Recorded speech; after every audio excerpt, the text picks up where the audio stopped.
प्रतियोगी विद्यार्थियों, एक बार फिर से आपका स्वागत है आपके अपने YouTube चैनल प्रारंभ क्लासेज में।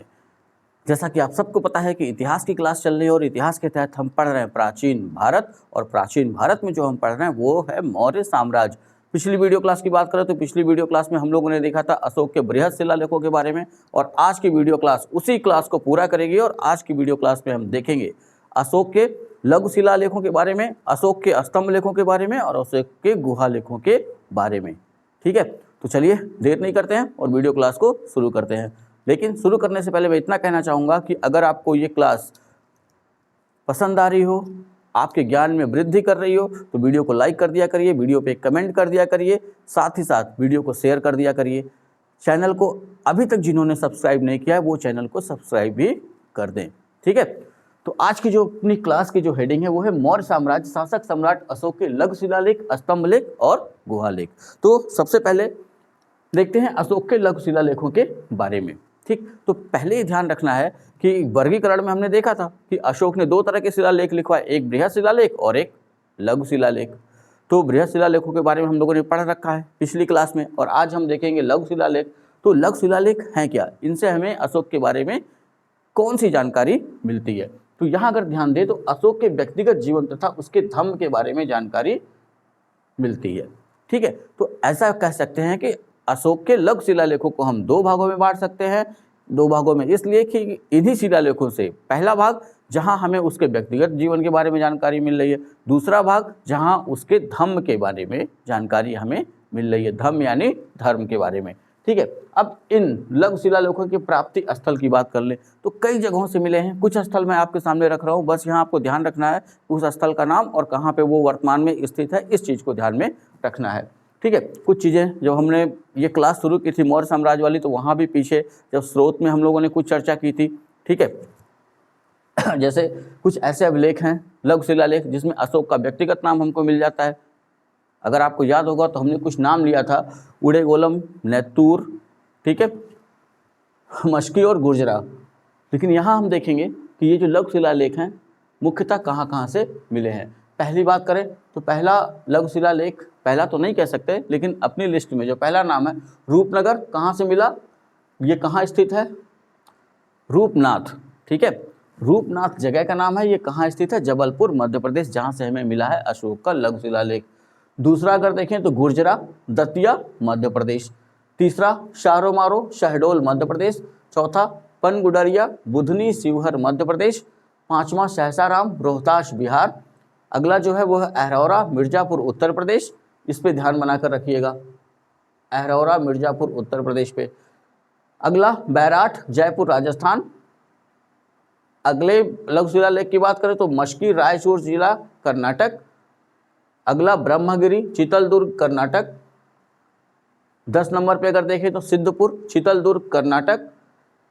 11 नंबर पे जटिंग रामेश्वर, चितलदुर्ग कर्नाटक।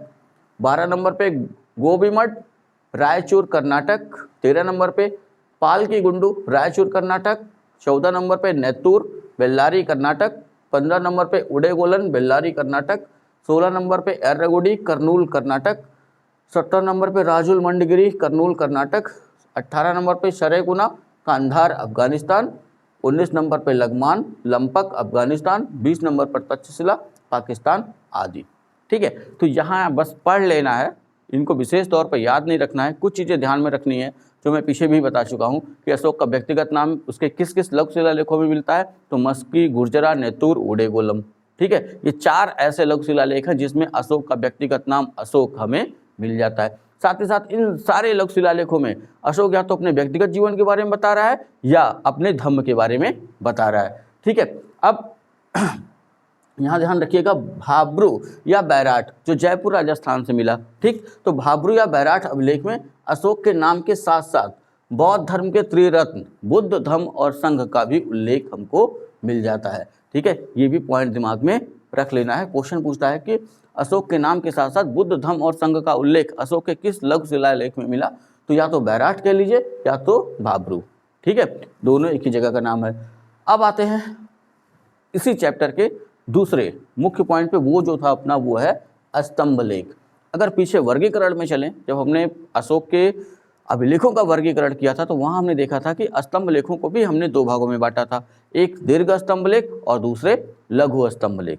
ठीक है, तो पहले हम पढ़ेंगे दीर्घ स्तंभ लेख। लेकिन ये स्तंभ लेख हैं क्या, इससे हमें अशोक के जीवन के किस बारे में जानकारी मिलती है, तो वहाँ ध्यान रख लीजिए कि अशोक के स्तंभ लेखों में मुख्यतः प्रशासनिक एवं धर्म से संबंधित बातों का उल्लेख हुआ है।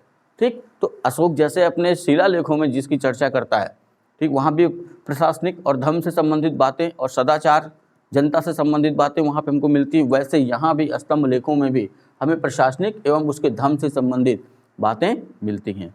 ठीक है, तो दीर्घ स्तंभ लेखों की बात करें तो दीर्घ स्तंभ लेख है क्या, जैसे हमने पीछे दीर्घ शिलालेखों के बारे में जब पढ़ा था तो वहाँ आपने क्या देखा था कि अशोक की 14 राजआज्ञाएं हैं जो 10 जगहों से हमको मिली हैं। वैसे ही ये दीर्घ शिलालेख भी प्रमुख है और ये दीर्घ स्तंभ लेख भी प्रमुख हैं। और ये देखना होगा कि ये दीर्घ स्तंभ लेख पे कितनी राजआज्ञाएं लिखाई गई थी और कितनी जगह से ये हमको मिले हैं। ये ध्यान रखिए कि अशोक की ये 7 राजआज्ञाएं हैं। ठीक है, यानी 7 पॉइंट उसने लिखवा रखे हैं उसमें, जो पाषाण स्तंभों पर उत्कीर्ण हैं। एक पत्थर का खंभा लिया, ठीक है, एक आसन पत्थर, और उस पर ये 7 आदेश उसने खुदवा दिए। और ये हमको मिले कहाँ हैं, तो इनकी प्राप्ति 6 स्थानों से हुई है। ठीक है, जैसे वहाँ उसके दीर्घ शिलालेख थे जिसपे 14 राजआज्ञाएं थी, उनकी प्राप्ति हमको हुई थी 10 जगहों से। वैसे ही जो दीर्घ स्तंभ लेख हैं इन पे 7 राजआज्ञाएं हैं अशोक की और ये मिले हैं हमको 6 स्थानों से। ठीक, तो लाइन से देख लेते हैं।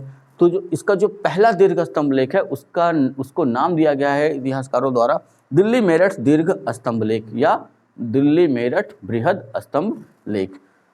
पीछे भी हम लोगों ने देख रखा था 1750 में टिफन थेलर जिन्होंने अशोक के अभिलेखों को पहली बार खोजा था, उन्होंने यही लेख सबसे पहले खोजा, दिल्ली मेरठ स्तंभ लेख टिफन थेलर द्वारा खोजा गया।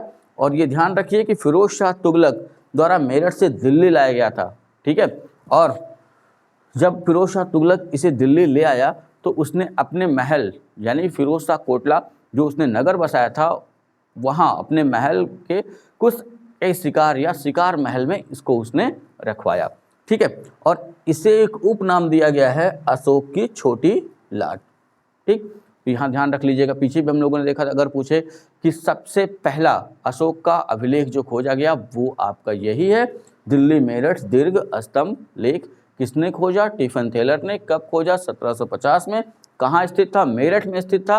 लेकिन फिरोज शाह तुगलक इसे क्या करता है? दिल्ली ले आता है और दिल्ली में फिरोज शाह कोटला में अपने महल कुछ ए शिकार या शिकार महल में ये उसे रखवाता है। ठीक है, दूसरे दीर्घ स्तंभ लेख की बात करें तो दूसरा है दिल्ली टोपरा दीर्घ स्तंभ लेख। कहाँ स्थित है? वर्तमान परिप्रेक्ष्य देखें तो हरियाणा के यमुनानगर जिले के टोपरा गांव में स्थित था, या स्थित है कह सकते हैं। ठीक है, स्थित था, लेकिन इसे भी फिरोज शाह तुगलक द्वारा कहाँ ले आया गया? दिल्ली ले आया गया। ठीक, तो दोनों ध्यान में रखिएगा। अब ये दूसरा वाला इसलिए महत्वपूर्ण है कि अशोक के अभिलेख को सबसे पहले पढ़ा किसने? तो नाम सभी को याद होगा, जेम्स प्रिंसप ने। ठीक है, तो जेम्स प्रिंसप ने सबसे पहले अभिलेख को पढ़ा और जो अभिलेख पढ़ा 1837 ईस्वी में वो अभिलेख था दिल्ली टोपरा दीर्घ स्तंभ लेख।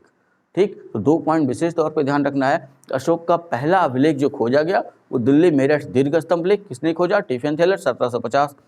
अशोक के अभिलेख को पढ़ा किसने?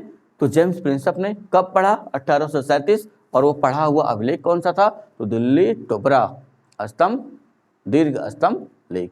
ठीक है, अब ध्यान दूसरा पॉइंट जो इससे ध्यान में रखना है कि दिल्ली टोपरा जो दीर्घ स्तंभ लेख है, एकमात्र इसका ऐसा दीर्घ स्तंभ लेख है जिस पर अशोक की 7 राजआज्ञाएं उत्कीर्ण है। यानी जो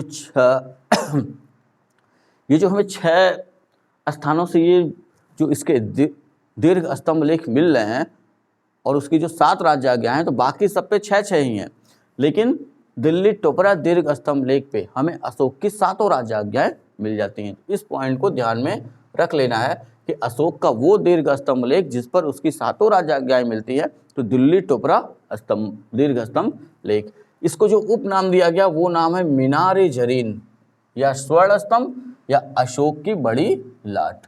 इस पॉइंट पे भी ध्यान रख लीजिएगा। ठीक, तीसरा जो इसका दीर्घ स्तंभ लेख है वो है प्रयाग कौशाम्बी दीर्घ स्तंभ लेख। तो पहले उत्तर प्रदेश के कौशाम्बी में स्थित था। ठीक, अकबर द्वारा इलाहाबाद के किले में स्थानांतरित किया गया। अकबर के समय ये इलाहाबाद के किले में आ गया। अब इसकी खासियत यह है कि अकबर के समय ये तो आ गया, लेकिन इसी पर हमें दो और लेख मिलते हैं। एक जो लेख हमको मिलता है वो है समुद्रगुप्त की प्रयाग प्रशस्ति, इस पे मिलती है। ठीक है, और दूसरे जहांगीर का भी एक लेख हमको इस पर मिलता है, तो ये ध्यान रख लेना है। चौथा जो है वो है लौरिया नंदनगढ़ चंपारण बिहार, पांचवा लौरिया अर्राज चंपारण बिहार, और छठवां लौरिया रामपुरवा चंपारण बिहार। तो ये हैं अशोक के दीर्घ स्तंभ लेखों के प्राप्ति स्थल। 3 पे विशेष ध्यान रखना है। बाकी यहाँ पे आप ध्यान रख लीजिएगा कि लौरिया नंदनगढ़, लौरिया अर्राज और लौरिया रामपुरवा, ये तीनों के तीनों चंपारण बिहार। ठीक, और यहाँ लौरिया अर्राज और रामपुरवा के संदर्भ में एक ध्यान रखना है कि एक ही जगह पर है और यहाँ से 2 स्तंभ मिले हैं, एक पर राजाज्ञा उत्कीर्ण है और एक पर राजाज्ञा उत्कीर्ण नहीं है। ठीक है, एक के ऊपर सिंह बना हुआ है और एक स्तंभ के ऊपर वृषभ यानी बैल बना हुआ है। ठीक, अब इन अशोक की 7 राजाज्ञाओं की बात करें तो उसमें लिखवाता क्या है वो, उस राजाज्ञाओं की बात करें तो ये जो स्तंभ लेख उसने लिखवाए, तो इसके स्तंभ लेखों में ये पढ़ने से ये पता चलता है कि राज्याभिषेक के 26वें वर्ष, ठीक, तो इसकी चर्चा कई उसकी राजाज्ञाओं में हुई जो स्तंभ लेखों पर खुदी हुई है कि राज्याभिषेक के 26 वर्ष बाद, ऐसा है 26 वर्ष बाद इस लेख को अशोक ने लिखवाया। तो जो पहला इसमें है, जो पहली राज्याज्ञा है या कह सकते हैं जो प्रथम लेख इसमें लिखवाया गया है, उसमें वो अपने कर्मचारियों को ये आदेश देता है कि वो जाए और अपने साम्राज्य में घूमें और धम्म का पालन खुद करे और जनता को भी कराए। ठीक है, धम्म के अनुसार शासन की व्यवस्था करता है, ऐसा हम कह सकते हैं। दूसरे लेख की बात करें तो दूसरे लेख में क्या, दूसरे लेख में ये सामान्यतः इसकी चर्चा करता है कि धम्म क्या है। ठीक है, और ब्राह्मणों, श्रमणों और भृत्यों के प्रति यानी नौकरों के प्रति उचित व्यवहार की बात वो करता है अपने दूसरे लेख में। तीसरे लेख में मन, वचन, कर्म और इंद्रियों पर विजय की चर्चा वो करता है। ठीक है, अशोक अपने इसी लेख में कहता है कि हर व्यक्ति को अपना आत्म परीक्षण भी करना चाहिए। पाप क्या है इसकी चर्चा भी वो अपने तीसरे लेख में करता है। ठीक, जो तीसरा लेख जो इस दीर्घ स्तंभ पर खुदा हुआ है। चौथे लेख में बात करें तो रज्जुकों को नियुक्ति जो पीछे उसने दीर्घ शिला लेख में कर रखी थी, युक्त रज्जुक प्रादेशिक, उसमें से रज्जुकों को वो न्याय और दंड का अधिकार भी दे देता है। ठीक है, कि न्याय और दंड का अधिकार भी उन्हें देता है। जो सबसे अधिक ध्यान में रखना है कि ये चौथे स्तंभ लेख में अशोक एक और व्यवस्था करता है कि जिन व्यक्तियों को मृत्यु दंड दिया जा चुका है उन्हें 3 दिन की मोहलत दी जाएगी। ठीक है, कि जिनको मृत्यु दंड मिला उन्हें 3 दिन की मोहलत दी जाएगी, 3 दिन में वो जो करना चाहें वो कर सकते हैं। तो ये ध्यान रखिएगा, ये क्वेश्चन पूछता है कि अशोक अपने किस स्तंभ लेख में इस बात की चर्चा करता है कि जिन्हें मृत्यु दंड दिया गया उन्हें 3 दिन की मोहलत दी जाएगी, तो वो अपना आंसर होगा चौथा। 5वें लेख की बात करें तो राज्याभिषेक के 26वें वर्ष बाद लिखवाता है और वहाँ पे ये कह देता है कि प्राणियों के वध पर प्रतिबंध लगा दिया जाता है। ठीक है, और सभी प्राणियों के वध पर प्रतिबंध नहीं लगाया गया, लेकिन यहाँ ध्यान रखिए कि प्राणियों के वध का निषेध ऐसा अगर पूछे तो 5वें लेख में वो इसकी चर्चा करता है। काफ़ी लंबा चौड़ा है 5वां, इसलिए उसकी पूरी चर्चा यहाँ करना संभव नहीं है। 6ठे लेख में वो लिखता है कि सभी संप्रदायों का सत्कार हो यानी सम्मान हो, ठीक, जनता का हित और जनता का सुख, वो इसकी कामना करता है 6ठे लेख में। 7वें लेख की बात करें तो ये केवल दिल्ली टोपरा, जैसा कि भी पीछे हमने देखा था कि दिल्ली टोपरा वो स्तंभ, दीर्घ स्तंभ है इसका, जिस पर इसकी 7 राज्याज्ञाएं खुदी हैं, बाकी सब पर 6। ये केवल दिल्ली टोपरा पर ही मिलता है जहाँ धम्म की वृद्धि के लिए किए गए वो कार्यों का वर्णन करता है। लोक कल्याणकारी कार्य जो उसने कराए उसका वर्णन करता है, जैसे जो उसने जो कुएं खुदवाए, जो तालाब बनवाए, जो सराय बनवाई, जो बाग लगवाए, जो आम के बगीचे लगवाए, वो इन सबों की चर्चा इसमें करता है। तो छोटा सा विवरण था अशोक के 7 स्तंभ लेखों का। ठीक, जो लेकिन ध्यान रखिए कि यहाँ से क्वेश्चन जो है छोटे एग्जामों में कम बनते हैं लेकिन बड़े एग्जामों में बनने की संभावना रहती है। तो हमें जो याद रखना है दीर्घ स्तंभ लेखों में, पहला तो ये ध्यान रखना है कि दीर्घ स्तंभ लेखों पे कितनी राज्याज्ञाएं, तो आंसर 7। कितनी जगह से मिली तो 6, उन 6 जगहों के नाम ध्यान में रखने हैं। ठीक, कौन सा ऐसा दीर्घ स्तंभ लेख या दीर्घ स्तंभ है जिसपे अशोक की 7 राजआज्ञाएं मिलती हैं, तो दिल्ली टोपरा। ठीक है, बाकी सब पे अशोक की 6 राजआज्ञाएं ही उत्कीर्ण है। तो इसलिए ऐसा इतिहासकारों का मानना है कि सबसे आखिरी में जो इसने दीर्घ स्तंभ लेख खुदवाया होगा वो दिल्ली टोपरा ही रहा होगा। ठीक है, अगर कभी ऐसा क्वेश्चन पूछे कि सबसे आखिरी स्तंभ लेख या सबसे आखिरी स्तंभ कौन सा बनवाया, तो अपना आंसर दिल्ली टोपरा हो सकता है। ठीक है, अब आते हैं अशोक के लघु स्तंभ लेखों पर। तो लघु स्तंभ लेखों की बात करें तो ये अशोक के लघु स्तंभ लेख है क्या, तो ये ध्यान रखिए कि अशोक की राज्य की घोषणाओं का अंकन इस पर हमको मिलता है। लघु स्तंभ लेख हैं, यानी कोई छोटी सी घोषणा उसको करनी हुई, कोई छोटी चीज़ें बतानी हुई, उसने इस पे उत्कीर्ण करवा दी और जहां इसको स्थापित करना था वहां पे स्थापित करा दिया। ठीक, तो मुख्यतः 5 जगह से इनकी प्राप्ति हमको हुई है इन लघु स्तंभ लेखों की। ठीक है, तो पहला अगर देखें तो सांची लघु स्तंभ लेख मध्य प्रदेश के रायसेन जिले में स्थित है। ठीक है, मध्य प्रदेश के रायसेन जिले से हमको मिला है। सांची ये रायसेन में ही, मध्य प्रदेश के रायसेन जिले के भीतर ही एक नगर है, तो इसलिए ध्यान में रखिएगा कि मध्य प्रदेश के रायसेन जिले में स्थित सांची लघु स्तंभ लेख। दूसरा सारनाथ लघु स्तंभ लेख, तो उत्तर प्रदेश के वाराणसी जिले से हमको मिला है या उत्तर प्रदेश के वाराणसी जिले में स्थित है। तीसरा अगर देखें तो कौशाम्बी लघु स्तंभ लेख, ये उत्तर प्रदेश के कौशाम्बी जिले से प्राप्त। ठीक है, जब ये मिला था तो उसमें कौशाम्बी इलाहाबाद जिले के अंतर्गत आता था, तो जैसा कि सबको पता है कि इलाहाबाद का नाम बदल के प्रयागराज हो गया और कौशाम्बी एक अलग जिला बना दिया गया है। तो उत्तर प्रदेश के कौशाम्बी जिले से प्राप्त। अब यहाँ पे ध्यान रख लीजिएगा इस अभिलेख के बारे में। ठीक है, इसे रानी का अभिलेख भी कहते हैं। ऐसा क्यों कहते हैं इसे रानी का अभिलेख, तो इसके पीछे ध्यान रखना है कि इसे रानी का अभिलेख इसलिए कहा जाता है कि अशोक की एक रानी करुआकी, जिसकी चर्चा अभिलेखों में मिलती है, तो यहाँ पे करुआकी द्वारा दान दिए जाने का उल्लेख हमें कौशाम्बी लघु स्तंभ लेख में मिलता है। ठीक है, इसीलिए इसे रानी का अभिलेख कहा गया। वहीं अशोक के एक पुत्र तीवर का उल्लेख भी कौशाम्बी लघु स्तंभ लेख में हमको मिल जाता है। ठीक है, अगले लघु स्तंभ लेख की बात करें तो वो है रुम्मिनदेई लघु स्तंभ लेख। ठीक है, तो रुम्मिनदेई लुम्बिनी के पास। ठीक, तो रुम्मिनदेई की बात करें लघु स्तंभ लेख की, तो नेपाल की तराई से प्राप्त हुआ है। ठीक है, तो नेपाल की तराई से प्राप्त हुआ है। रुम्मिनदेई अभिलेख के बारे में ये भी जान लेना बहुत जरूरी है कि रुम्मिनदेई अभिलेख गौतम बुद्ध के जन्म की पुष्टि करने वाला पहला अभिलेखी साक्ष्य है।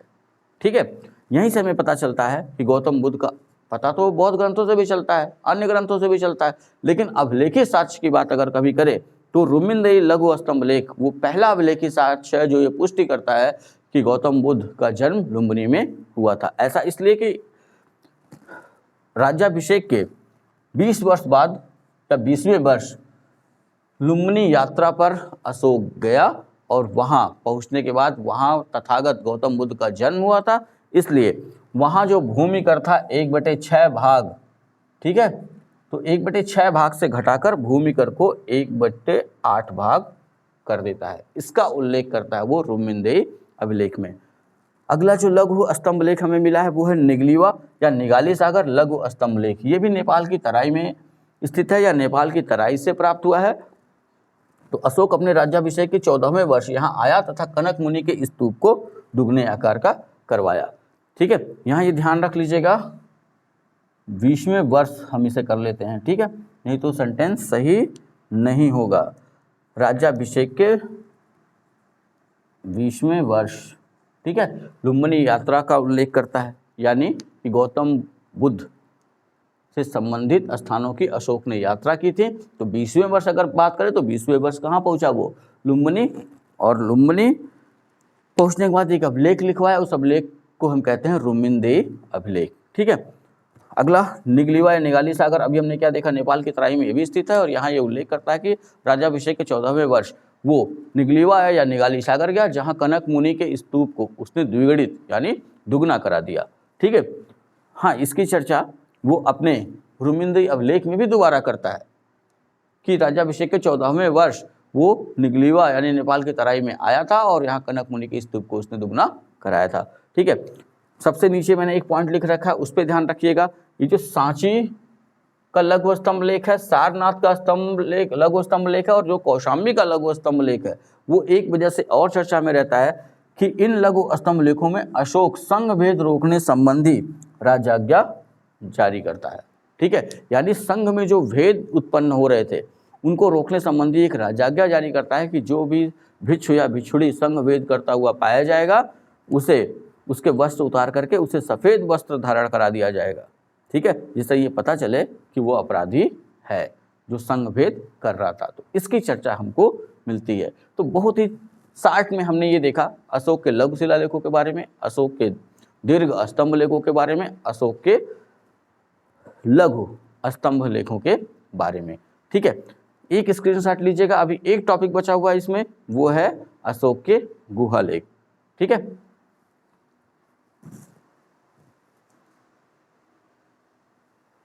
हाँ ठीक, अशोक के गुहा लेखों की बात करें तो अगर अशोक के गुहा लेखों की बात करें तो यहाँ ध्यान रखना है कि मौर्य साम्राज्य से संबंधित अगर गुहा लेखों की बात करें तो पूरे मौर्य साम्राज्य में 2 ही शासकों का जिक्र मिलता है जिन्होंने गुहा यानी गुफाओं के ऊपर अपने लेख लिखवाए, इसलिए इन्हें क्या कहा गया, गुहा लेख कहा गया।